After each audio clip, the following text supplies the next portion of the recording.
오늘 우리에게 주시는 하나님 아버지의 말씀은 마태복음 25장 31절에서 46절 말씀을 제가 봉독해 드리겠습니다.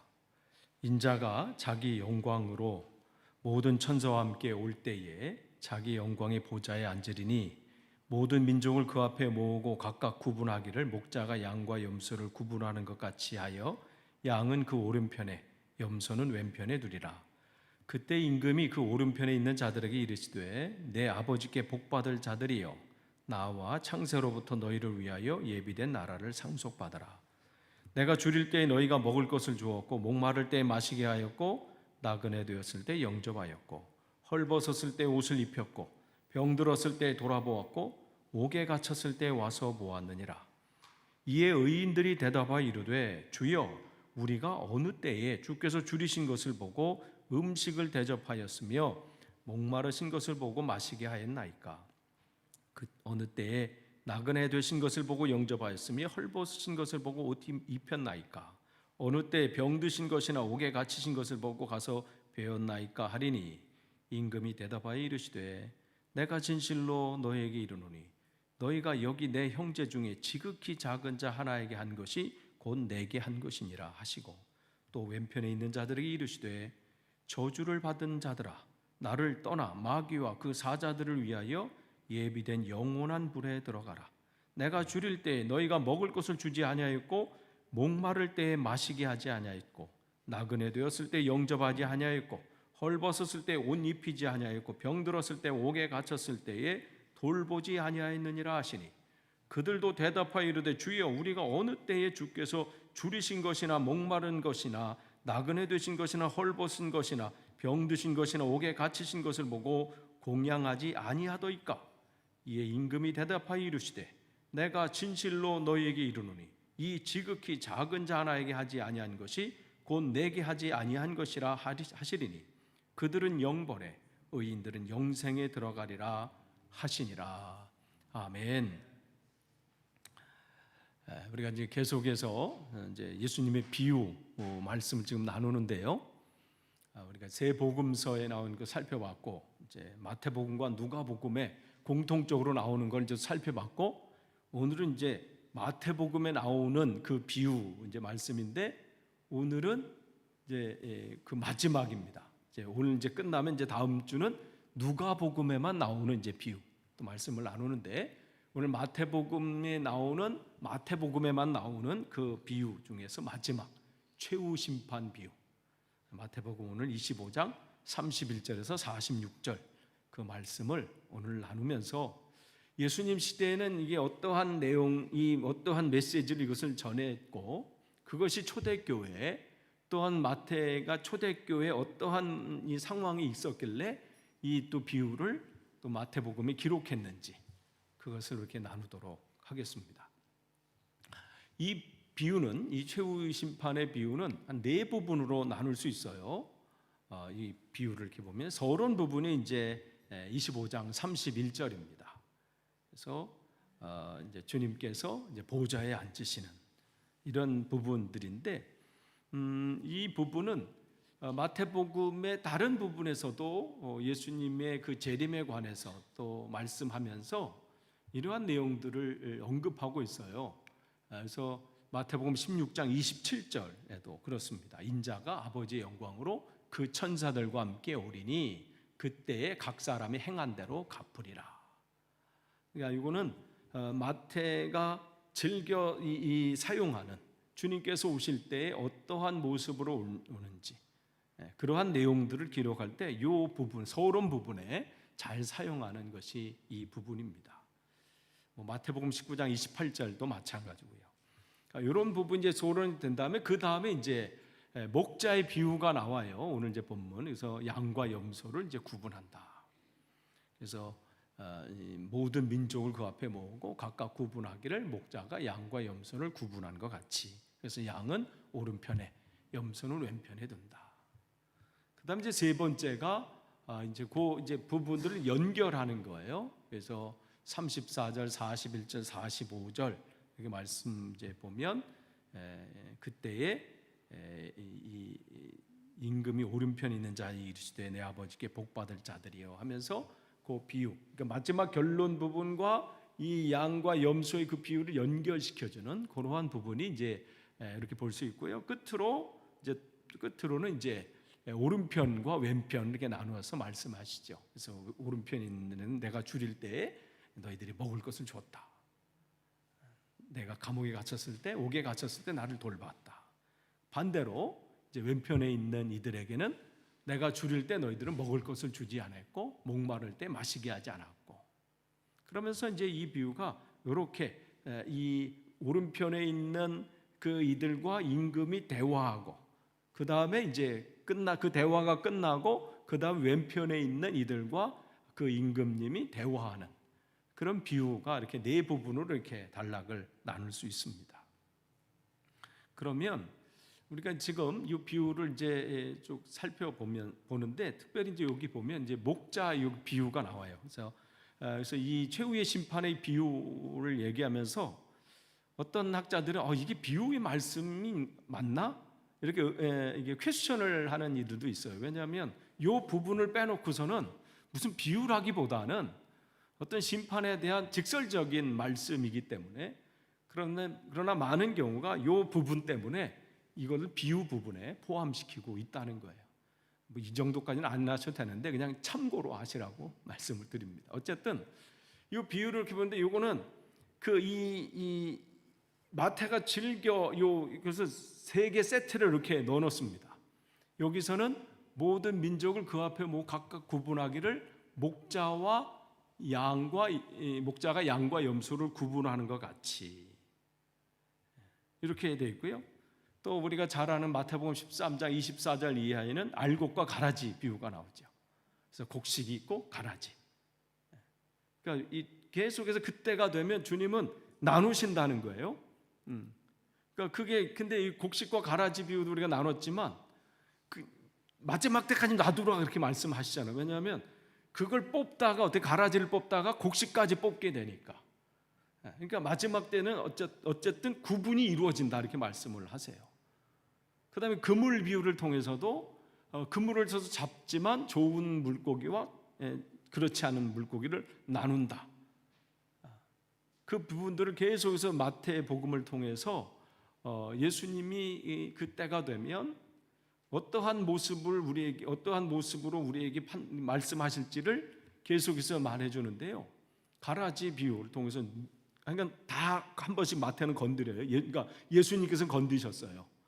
농업 쪽만 또 하면 안 되잖아요. 그러니까 어업 쪽도 하고요. 지금 여기 어떻게 해요? 여기 목축업까지. 그러니까 어업만 하면 어떻게 우리만 차별하냐 뭐 이렇게 우리는 얘기 안 하니까 참 그러고 보면 예수님 참 지혜로우셔요. 한 번씩 다 해. 농업 비유를 통해서. 왜냐하면 모인 사람들이 어부만 있는 건 아니잖아요. 물론 제자 쪽이 어부들이 많은 출신들이 많지만 그래도 이쪽 부분들 건드려주시고 어부 쪽도 건드려주시고 또 많은 사람들이 양을 치니까 사람들 귀에 쏙 들어가게 그렇지. 그러면서 그런 나눔을 말씀해주고 있습니다. 그러면 예수님의 관심사가 뭘까? 이 비유를 통해서 예수님의 관심사는 첫 번째가 뭐냐면 심판이 있다는 거예요. 하나님이 정해진 그 때가 되면 그냥 어물쩡하게 넘어가는 건 없다는 거예요. 그때는 반드시 그것에서 심판하신다. 그러니까 회개하는 거예요. 그걸 어떻게 살아냈는지, 내 삶을 어떻게 살아냈는지, 내게 주어진 하나님의 그 기회를 어떻게 사용했는지 거기에 대한 분명한 하나님은 짚고 넘어가신다는 것이죠. 그래서 모든 민족을 그 앞에 모으고 각각 구분하기를 목자가 양과 염소를 구분하는 것 같이 하여. 그래서 마지막 때 분명한 심판이 있음을 주님은 여기서도 마찬가지지만 계속해서 이 부분은 놓치지 않으셨습니다. 마지막 때 되면 결산한다. 그러니까 어떻게 해요? 우리는 그 결산하기 전까지 어떻게 해요? 잘 살아야 되는 거예요. 잘 사는 게 부자로 사는 게 아니라고 거듭 말씀드립니다. 올곧게 사는 거예요. 우리 안에 빛 되신 그 주님, 우리 세상의 빛이라고 지난 주일 말씀을 드렸지만 우리가 빛은 아니죠. 우린 등잔이고 내 안에 계신 그 빛이신 주님을 드러내는 삶을 살아가는 거죠. 그러니까 그렇게 오늘 하루를 여러분이 그런 삶을 사셨다면 여러분은 잘 사신 거예요. 그리고 우리는 그렇게 잘 사는 게 잘 가는 겁니다. 그러니까 오늘 하루 잘 살았고 하루 잘 간 거예요. 그래서 우리는 주님 앞에 잘 가야 되는 것이죠. 그래서 마지막 때 심판이 있다. 두 번째 예수님의 관심사는 뭐냐면 사랑의 행동이에요. 그러니까 그냥 잘 살고 뭐 이렇게 오는 것도 중요한 심판이 있는데 그 심판 앞에 우리가 뭐 준비해야 될 것이 있는데 그것은 사랑의 행동이라는 거예요. 그래서 오른편에 있는 사람과 왼편에 있는 사람, 즉 모든 이들에게 주님은 동일하게 질문하고 동일하게 그들을 평가하십니다. 즉 주님께서 계속해서 내 이웃을 내 몸처럼 사랑해라. 요한복음 13장 34절에 주님께서 제자들에게 새 계명을 주시잖아요. 그 새 계명도 뭐예요? 내가 너희를 사랑한 것 같이 너희도 서로 사랑해라. 어떻게 보면 이상하잖아요. 내가 너희를 사랑한 것 같이 너희도 나를 사랑해라 이렇게 말씀하셔야 뭐 이게 맞는데 내가 너희를 사랑한 것 같이 너희는 서로 사랑해라. 그 얘기는 뭐예요? 우리가 하나님을 만약에 내가 너희를 사랑한 것 같이 너희는 나를 사랑해라 이렇게 말씀하셨으면 우리는 아멘은 하죠. 아멘. 하지만 그 다음이 답답한 거예요. 어떻게 하나님을 사랑하는 거예요? 하늘 쳐다보고 사랑해요 뭐 외치면 그래 뭐 이렇게 대답하시나? 그거 아니잖아요. 여러분 누군가를 내가 사랑해 말로만 이러잖아요. 우리 말로만. 참 제가 그래요. 말로만. 뭐 이게 뭐가 해줘 이렇게 해야 되는데 참 어떤 말도 안 돼. 말도 못 해. 참 그런데 어떻게 그래서 구체적인 방법을 알려주신 게 서로 사랑하라는 거예요. 그걸 통해서 하나님은 자신을 사랑하는 것으로 여기시겠다는 거죠. 그게 주님의 마음이에요. 그러니까 성도가 성도끼리 서로 사랑하고 격려하고 위로하는 것은 누구를 기쁘시게 하는 거예요? 하나님을 기쁘시게 하는 거예요. 그 사람을 기쁘게 하는 게 아니에요. 하나님을 기쁘시게 하는 거예요. 내가 만나는 사람들에게 그 안에 계신 하나님을 바라보는 거예요. 그 사람 얼굴을 보면 화날 수도 있고 기분 나쁠 수도 있고 감정이 안 좋을 수 있지만 그 안에 계신 하나님, 그 안에 계신 하나님을 바라보니까 어떻게 해요? 그 하나님을 사랑하는 거죠. 그래서 주님은 내 이웃을 내 몸처럼 사랑했는가를 얼마나 구체적으로 행했는지를 점검하신다는 거예요. 이게 주님의 관심사입니다. 구체적으로 어떻게 했는가. 그러니까 오늘 본문에 하나하나 지금 하잖아요. 내가 이랬을 때 내가 이렇게 했고 내가 이렇게 됐을 때 이렇게 너가 했고 하나하나 주님은 구체적으로 그들에게 지목해 줍니다. 그러니까 그걸 강조하시는 거죠. 그러니까 주님은 이러한 분이신 거예요.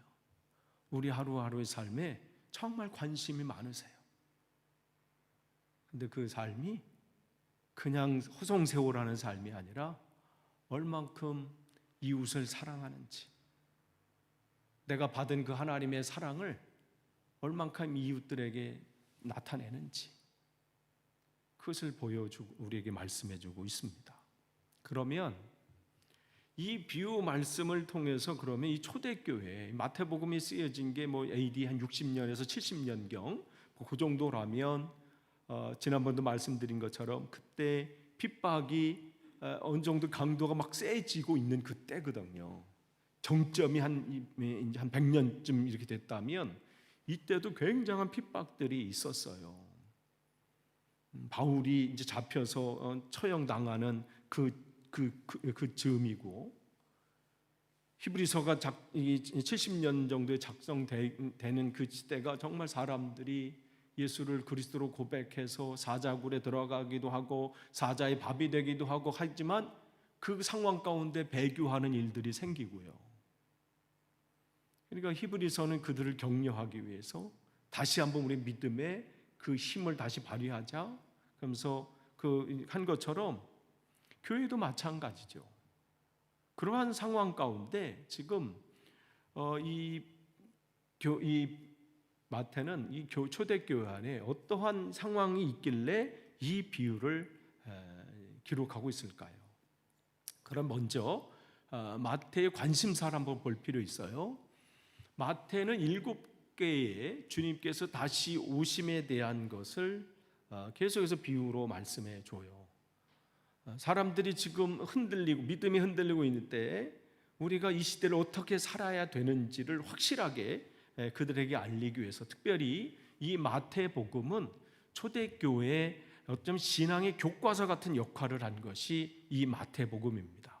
그러니까 이 신앙 교육 교재 정도, 그 정도로 중요한 책이 마태복음이에요. 그러니까 그들이 흔들리고 있고 할 때 이제 초대교회 막 부흥이 일어나고 있고, 그러나 공격들이 점점 강해질 때에 우리가 기억해야 될 것은 주님께서 오신다. 재림에 대한 확신을 계속해서 알려주고 가르쳐주고 있습니다. 그래서 무화과 나무 비유를 통해서 또 노아 시대에 그들이 어떻게 그런 상황들이 왔을 때, 그 다음에 도둑 비유, 이런 비유를 통해서 쭉 하고 오늘 최후의 심판의 비유가 이제 이 주님께서 이제 십자가에 이제 예루살렘을 입성하시고 고난 받으신 그 상황 전에 마지막으로 이 결론적인 이 재림에 관한 결론 부분이 바로 오늘 25장 31절에서 46절의 이 최후 심판의 비유입니다. 그러면 이 비유들은 이 7가지 이 재림에 관한 이 비유들은 3가지 공통점을 가지고 있어요. 그 뭐냐면 모든 사람을 심판하러 오시는 인자 예수 그리스도죠. 모든 사람을 심판하러 오신다. 예외는 없다. 누구든 그때가 되면 그 앞에 서야 된다는 거예요. 또한 그 인자가 오시는 때가 있다. 그는 사람이 알 수 없다. 그러나 분명히 그때는 있다. 그 다음에 심판을 위해서 준비해야 할 필요가 있다. 그날이 오기 전에 우리가 준비해야 된다는 것이죠. 이 3가지 주제가 이 7가지의 아까 그 재림의 비유에서 계속해서 반복되고 있는데, 이 오늘 우리가 읽은 이 마지막 비유, 이 비유가 이제 결론에 관한 부분이라고 그랬잖아요. 이 결론 부분에 마태는 더 확실하게 초대교회 성도들에게 알리고 싶은 내용이 있어서 이 3가지 이 주제에 더 첨가하는 내용들이 있습니다. 그것은 뭐냐면, 첫째가 깨어 준비하라는 경고와 때에 관한 언급이 이제는 없어요. 그 전에는 깨어 있으라, 정신 차려라, 때를 아껴라, 뭐 그런 얘기를 계속 한다면 이 마지막 때는, 이때는 왜 그래요? 이제는 그 되돌이킬 때가 없다는, 이제 시간이 끝났다는 거죠. 그 마지막이 오기 전에 우리가 분명히 해야 될 게 있다는 것을 마지막으로 지금 강조하고 있는 거예요. 깨어 준비하라고 하는 그 경고, 이러한 내용이 나오지 않습니다. 이제는 더 이상 시간이 없기 때문에 그래요. 이제는 더 이상 깨어 있을 필요가 없는 거예요. 그날이 오면. 그래서 이 4가지, 위에 이 4가지 내용을 하면서 이제 25장 이제 넘어오면서 이제 계속해서 구별을 하고 있죠. 그래서 복 받을 자와 저주 받을 자, 영생에 들어갈 자, 영벌에 들어갈 자. 그러면서 이 오늘 비유는 그 이제 초대교회 성도들에게 주님의 심판과 재림에 관한 그 예수님의 그 말씀을 더 강력하게 초대교회 성도들에게, 위기 가운데 있고 믿음이 흔들리고 있는 그들에게 우리가 어떻게 있어야 되는지, 무슨 자세로 살아야 되는지, 그것을 다시 한번 강조하고 싶었던 겁니다.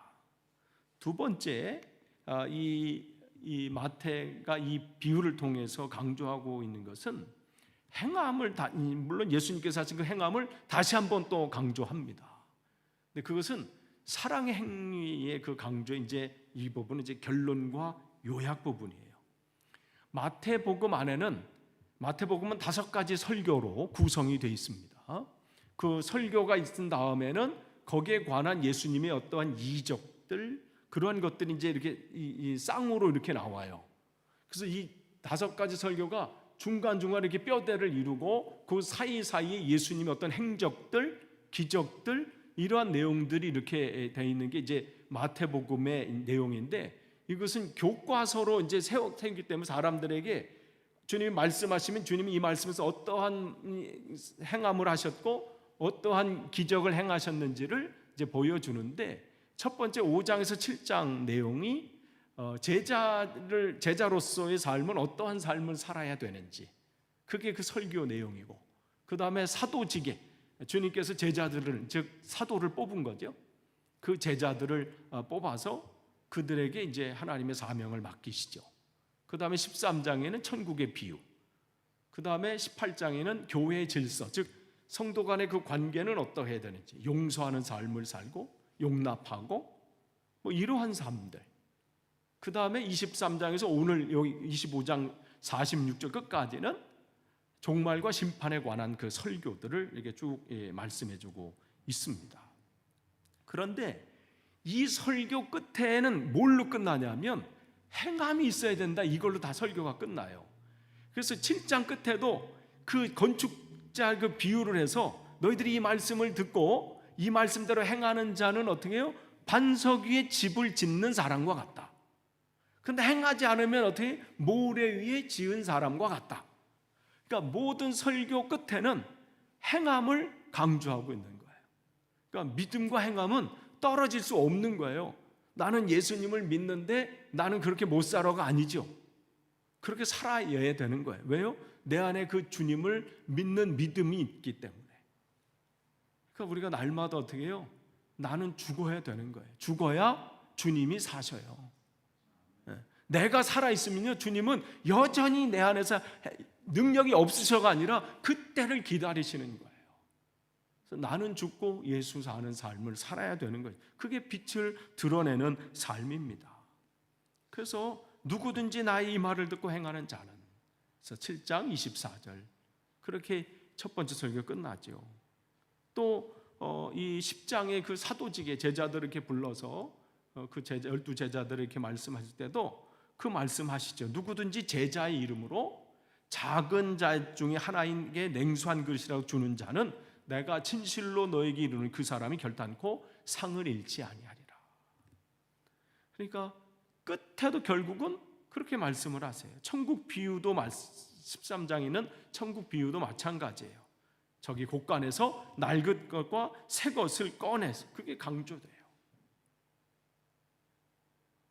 네 번째, 교회 안에서도 마찬가지죠. 성도 교회 안의 관계 속에서 특별히 거기서 강조하는 것은 용서에 관한 부분이에요. 말로만 하는 게 아니라 진짜 교회 성도 간의 관계에서 중요한 것은 용서합니다. 그렇기 때문에 오늘 이 23장, 25장 이 부분은, 특별히 오늘 이 부분은 계속해서 자비의 행동을 이야기하면서 오늘 특히 마지막 결론과 요약이 오늘 비유입니다. 그래서 주님은 제자들이 끊임없이 말하잖아요. 너희들의 의가 서기관과 바리새인보다 더 하지 않으면 안 된다. 그럼 그 의가 뭐예요? 의로운 삶, 행함은 말로만 있는 게 아니잖아요. 그러면서 주님께서 작은 자에게 하는 것, 어린 저 소자에게 한 것이 곧 내게 한 것이다. 계속해서 그 말씀을 말씀하고 있습니다. 그래서 누구든지 어린아이를, 정말 이 어린아이를 내 이름으로 이 어린아이를 하나를 영접하면 나를 영접하는 것이다. 계속해서 마태복음 안에서 이 말씀을 해주고 있습니다. 그러니까 마태복음의 강조점 뭐냐면 작은 자에게 행하는 것. 그러니까 교회가 지나가면서 점점 어떤 일들이 일어나는 걸 우리가 이해할 수 있어요. 처음에는 서로 나누고 막 격려하고 하다가 이제는 어떻게 교회가, 우리도 그렇잖아요. 처음에 교회가 이렇게 할 때는 하다가 교회들의 모습을 보면 이제 점점 사이즈가 커지고 오는데 사회적으로 저명한 사람들이 오고 대단한 사람들이 오면 관심이 어느 쪽으로 가요? 그쪽에 가게 돼 있어요. 관심이 거기 있는 거죠. 처음 가졌던 그 마음. 그러니까 우리가 구원을 두렵고 떨리는 마음으로 이루어 가야 돼요. 섰다고 했을 때 넘어질까 조심해야 되는 거예요. 그러니까 지금 그런 상황이지. 또한 세 번째, 지금 이 마태복음에서 네 가지 관심을 갖고 있는데, 세 번째가 심판에, 주님께서 오실 때 심판의 기준에 대해서 말씀해 주세요. 그것은 바로 행함인데, 그건 사랑의 행위예요. 근데 여기서 심판의 기준을 한번 보시면, 그들이 무슨 범법한 행동을 했기 때문에 너희들은 이렇게 말씀 안 하세요. 그리고 착한 행실을 한 사람들도 마찬가지예요. 그들이 범법한, 사회적으로 뭐 무리를 일으키고 범법한 무슨 잘못된 일을 안 했다고 해서 칭찬하는 것이 아니라, 여기서 계속해서 말씀해주고 있는 거, 지적해주고 있는 것은 뭐예요? 마땅히 행해야 될 일인데 바쁘다는 핑계로, 아니면 내가 관심사에서 벗어났다고 해서 그냥 무심코 지나쳐버리고 행하지 않은 그 무관심들, 그런 것들을 주님은 우리에게 지적해 주신다는 거예요. 그러니까 무관심의 죄예요. 태만한 죄예요. 그러면서 이 비유에 대해서 계속해서 그 말씀하죠. 한쪽에 대해서도 마찬가지고 반대쪽도 마찬가지예요. 한쪽은 영벌에 처한다, 한쪽은 영생에 처한다. 계속해서 너는 뭐 하지 않았고 뭘 하지 않았고 네다섯 번 말씀하세요. 뭘 하지 않았다, 뭘 하지 않았다, 너희들은 뭐 했다, 뭘 했다, 계속해서 말씀하시죠. 그러니까 이들의 이 심판의 기준은 악한 삶을 살아서가 아니라는 거예요. 뭐냐면 마땅히 해야 될 일을 하지 않은 거예요. 그것은 그 전에, 요 비유 전에 달란트 비유도 마찬가지잖아요. 한 달란트 받은 그 종을 책망한 게 그가 악한 일을 해서가 아니에요. 아무것도 하지 않았기 때문에. 그 책망의 기준이라는 것이죠. 그러니까 초대교회 안에 무슨 일이 있었냐? 이제는 나 뭐 예수를 그리스도로 고백했으니까 이것으로 끝, 이렇게 돼버리는 거죠. 나 이 정도면 됐어. 난 그동안 열심히 했어. 열심히 했죠. 우리가 사도행전 2장 보면 자기 거 다 팔아가지고 나눠주고 구제하고 막, 얼마나 그런 일들이 일어났나요? 6장, 사도행전 6장 1절에 보면 구제하는데 막 서로 싸우잖아요. 막 내가 하니 네가 하느니 뭐 막 해서 그 안에서 나눠져 가지고 히브리 여인과 헬라 여인들이, 저기가, 우리가 먼저 왔는데 저기가 더 열심히 해. 그러니까 막 마음이 상한 거야. 막 그런 거잖아. 마음이 상한 거는 별 관심, 뭐 봉사나 헌신에 관심 없는 사람은요, 싸우거나 말거나 아무 관심 없어요. 근데 왜 상처받는다는 거는 뭔가 열심히 하고 있다는 증거예요. 그런 거 없어. 여러분, 칼을 안 만지면 상처 날 일도 없어. 근데 상처 나는 거는 뭐 요리하다가 보면 상처 나고 그러잖아요. 그런 것처럼 지금 교회 안에 너무 막 이렇게 하는데 이제 세월이 지나가면서 이제 됐어. 나 그동안 열심히 했어. 이만하면 됐어. 그런 마음들이 왜 없겠어요? 하다 보면 그렇잖아요. 가면서 우리 영혼은 새롭게, 속사람은 새로워져야 되는데 하다 보면 믿음이 막 좋았다가 점점 떨어져서 그냥 겨우 이제 교회만 이러면 안 되잖아. 그러니까 지금 주님께서는 그 무관심, 뭐 그러한 부분에서 지금 하나하나 짚어주고 계십니다. 그러니까 행함이 없는 믿음은 죽은 믿음이다, 이 말씀을 해주고 있는 거죠. 네 번째, 그런데 그 사랑의 행위를 하되 어떻게 하냐면 끝이에요. 은밀하게 하라, 이거예요. 이 비유를 통해서 사랑의 행동만 강조하는 게 아니라 사랑의 행위를 해야 되는데 무관심해서는 안 된다는 거예요. 내 주위에 어떤 일이 벌어지고 있는지, 내 주위에 가난한 자는 없는지, 헐벗은 자는 없는지, 나의 도움을 필요로 하는 자는 없는지, 내가 관심 가져야 되는 사람은 없는지, 이 부분들을 늘 점검해야 돼. 어떻게? 은밀하게 하라. 사실 쉽지 않아요. 왜냐하면 내가 이렇게 했는데 알아줘야지. 내가 이 정도로 내가 헌신했는데, 내가 이렇게 수고했는데 아니 나에게 뭐 알아주고 감사하다고 좀 해주고 수고했다고 좀 해주고. 근데 이게 안 되면요, 사람이 어떻게 이게 점점 하다 뭐 해도 뭐 소용없네 뭐 이렇게 돼 버리는 거죠. 근데 오늘 이 비유에서 초대교회 성도들이 가르치고 있는, 마태가 예수님을 통해서 배운 바 그 은혜의 말씀을 나누는 그 성도들에게 하되 은밀하게 해라. 그러니까 양쪽 사람들이 똑같이 묻잖아요. 37절에도 주님 언제 제가 그걸 했습니까? 또 44절에도 주님 우리가 언제 안 했어요? 뭐 이렇게. 그러니까 자기들이 뭐 했는지도 지금 모르고 있는 그런 상황들이죠. 그러니까 은밀하게, 즉 주님은 계속해서 이 말씀을 통해서, 물론 6장에서 특별히 5장, 6장, 7장은 정말 주님의 제자의 삶이 어떠한 삶을 살아야 되는지를 요약한 설교라면, 그 중에서 특별히 6장을 보면 은밀하게 하라 이 말씀을 많이 하세요. 은밀한 중에 주님께서 보고 계신다. 그분께서 은밀한 중에 갚으신다. 제자의 삶은 어떠해야 되는지를 이미 말씀해 주셨는데, 지금 마태는 지금 이 끝을 이제 예수님의 이제 마지막 이제 이 십자가의 죽으심을 이제 말씀하기 전에 모든 설교의 끝을 맺으면서 다시 한번 그것을 점검해 주는 거죠. 은밀하게 해야 된다. 은밀하게 행해야 된다. 아무도 모르게. 그것이 복 있는 삶이다. 그러니까 은밀한 중에 행하더라도 어떻게 해요? 은밀한 중에 보시는 하나님 아버지께서 갚으신다. 그러니까 여러분이 어떤 봉사하고 헌신하고 섬기고 할 때 못 알아줄 수 있어요. 그럴 때 반응이 별로 없을 수 있어요. 그럴 때 여러분, 물론 그렇게 되면 뭐 상처를 입고 뭐 기분이 뭐 좋지 않을 수는 있어요. 그러나 이때 그걸 기억하십시오. 내가 모르고 했지만 주님은 이미 그걸 다 카운트하고 계셨다.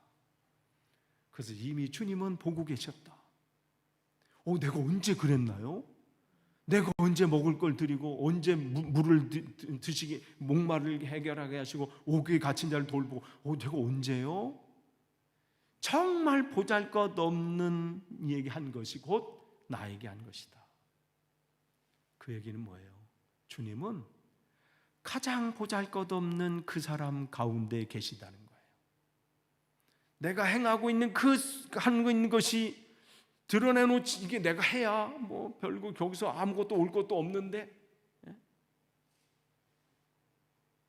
그럼에도 불구하고 그곳에 계신 주님, 지극히 작은 자 가운데 숨어 계신 우리 예수 그리스도, 그분께서 기억하고 계시고, 그분께서 마지막에 너 그때 이렇게 했어, 너 그때 나에게 이렇게 했어, 나 그때 너 이렇게 해서 나 너무 행복했다, 이 말씀을 우리에게 해주신다는 거예요.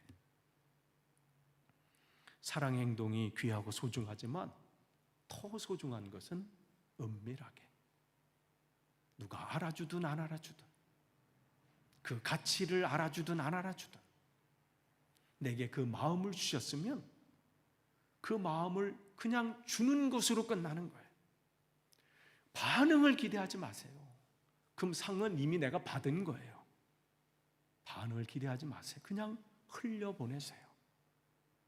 그 사람이 그걸 가지고 죽을 써먹든 밥을 끓여 먹든 뭘 어떻게 하든 그걸 또 남에게 주든 전혀 신경 쓰지 마세요.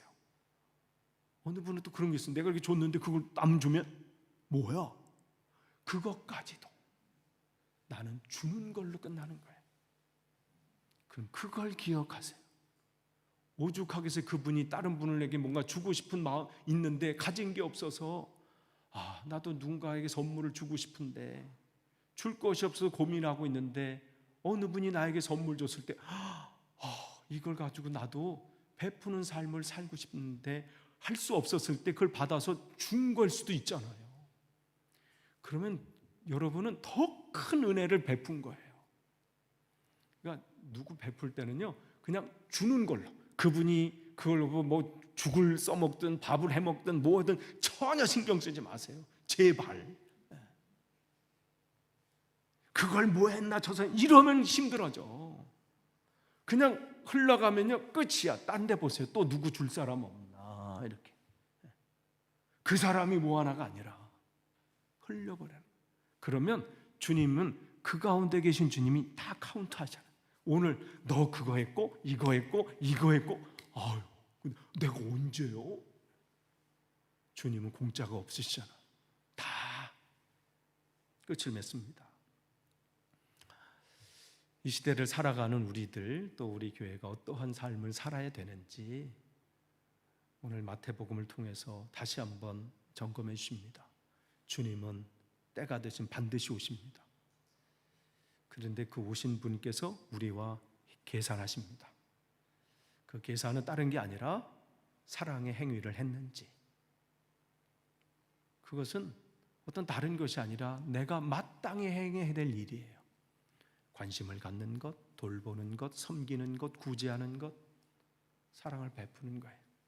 우리끼리 모여서 친교하고 뭐 교회가 사이즈가 어떠니 뭐 어디 뭐 놀러 가는 이게 아니라 내 주위에 가난한 자는 없는지, 내가 섬겨야 할 사람은 없는지, 내가 가진 것을 나눠야 할 사람은 없는지, 내 주위에 정말 말 못할 고생하고 있고 어려움을 갖는 사람은 없는지, 내 힘으로 안 되면 어떻게 해요? 우리 같이 좀 하시죠. 아니 교회에서 얘기해서 우리 교회에서 한번 하시죠. 이러한 것들이죠. 주님은 무관심하지 말라고 말씀하십니다. 우리 생명이 소중한 것처럼 그 한 영혼 한 영혼 소중히 여기라는 거예요. 그런데 하되 은밀하게. 우리가 이렇게 했습니다. 뭐 사진 찍고 난리도 아니잖아요. 뭐 라면 박스 몇 개 놓고 그냥 그 앞에서 사진 찍느라고 난리. 요즘은 안 그러겠지. 예전에 좀 그랬어요. 그게 아니라 은밀하게.